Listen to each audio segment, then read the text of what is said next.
With the election of Barack Obama, the world rejoiced that the United States was no longer in the hands of madmen. But unfortunately for humanity, this was another vicious fraud. I want to like the guy. He speaks gently, he's intelligent, he seems to be a man of peace. He is just as charismatic as they come. He promised that he would get out of Iraq, I think within 16 months at some point. We had Samantha Power telling the Scotsman that he wouldn't be bound by those promises, and sure enough, he's now not going to be bound by those promises. Obama pledged in hundreds of speeches and interviews that within 6 months of being elected, he was going to bring our troops home from Iraq. But after he was inaugurated, the story changed. Now he said that they would look at bringing some of the troops home in 16 months. 2 weeks later, his story had changed again. Now the administration would look at bringing the troops home in 23 months. And he ain't going to be able to get them out because people more powerful than him got us in. When he first ran, remember, he was going to take the troops out. I get in there, troops come home. Day one. There is no military solution in Iraq, and there never was. I will begin to remove our troops from Iraq immediately. Next, he sent 30,000 more Marines to Afghanistan, doubling the total number of forces in the crosshairs. Barack then announced that he was going to move missile systems into Eastern Europe to encircle Russia. But after all, what should we expect after he kept Bush's Secretary of Defense Robert Gates? This is worse than the neocons. Bush and Cheney never got as far as Brzezinski, Soros, and the other people running Obama.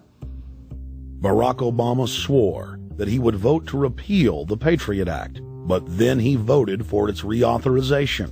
Obama decried the Bush administration's illegal warrantless wiretapping of the American people. Then he voted to legalize it. Obama pledged that he would filibuster any attempt to give retroactive immunity to the telephone companies, the telecom companies, except he then turned around and voted for that bill. Candidate Obama told desperate factory workers in speech after speech that he was going to renegotiate NAFTA and GATT to make it more fair for American workers. It is absolutely true that NAFTA was a mistake.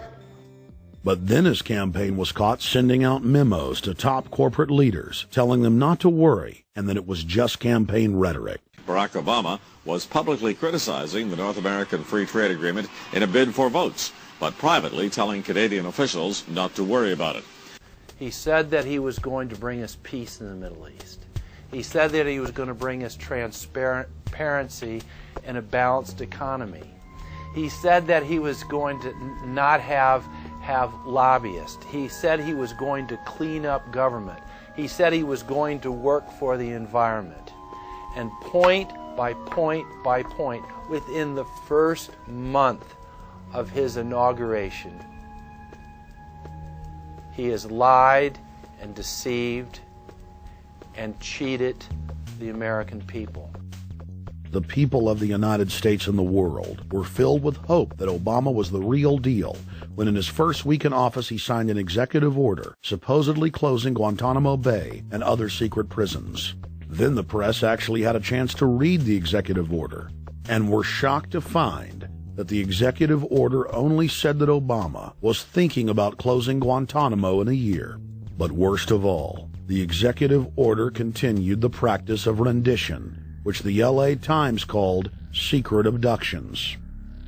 They don't know. They think that he's signed off immediately on closing Guantanamo, but he's allowing prisoners now to be taken to foreign countries and not knowing where they're sending them and to be tortured in foreign countries. They don't know that they kept that provision in there.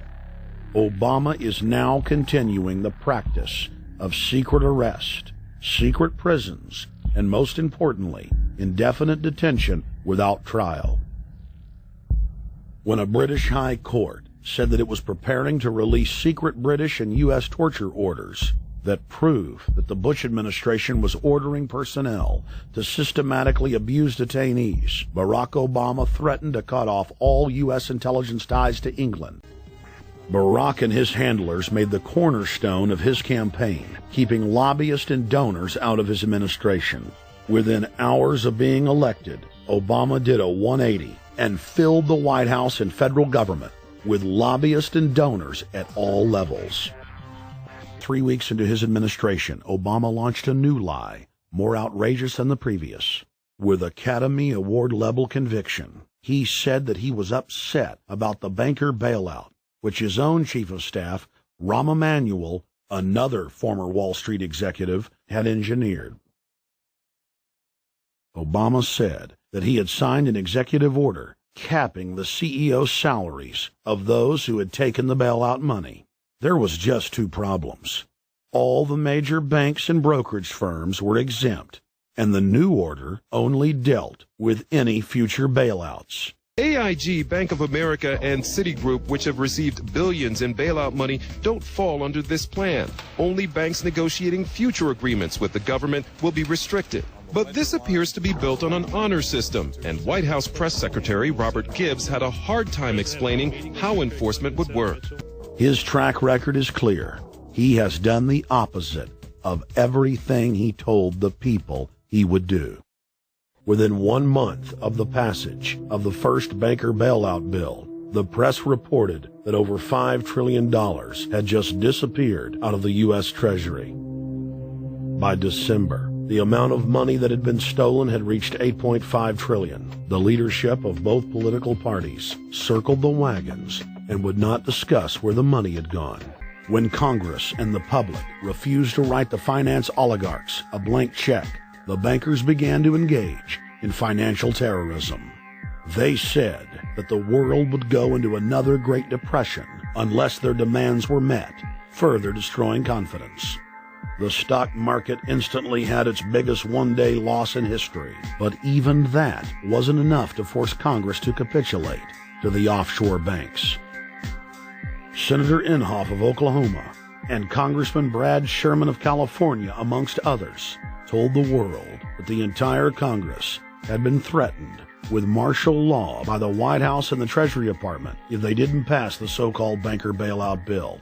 The only way they can pass this bill is by creating and sustaining a panic atmosphere. That atmosphere is not justified. Many of us were told in private conversations that if we voted against this bill on Monday, that the sky would fall, the market would drop 2,000 or 3,000 points the first day, another couple thousand the second day, and a few members were even told that there would be martial law in America if we voted no. The final version of the bill was kept secret from the Congress until minutes before the vote. After its passage, the public learned with horror that the bill was really a financial coup d'etat by Wall Street. Throughout its passage, President Bush and Senator Obama worked in tandem to get Congress to pass the bill, without even having time to read it, despite the fact that in major polls, 98% of the American people were against the bill. The leadership in both parties were for it. And I really want to commend Barack Obama, because as we were involved in the this and that and different provisions of the bill to persuade people, he really gave them confidence that this was the right decision for the American people, even though it wasn't, in our view, a great bill. Next, the central bankers loaned the federal government back $787 billion of our own money at interest for President Obama's so-called stimulus package. And just like the banker bailout, Congress was given less than an hour to read the 1,070-page-plus stimulus bill.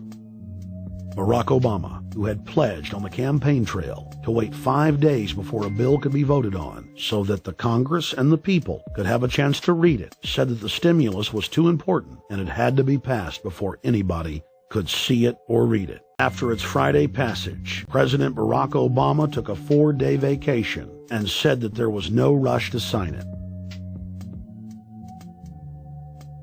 The spending bill was really a takeover bill, designed to further federalize the states and to pay off rich donors that had donated to both parties.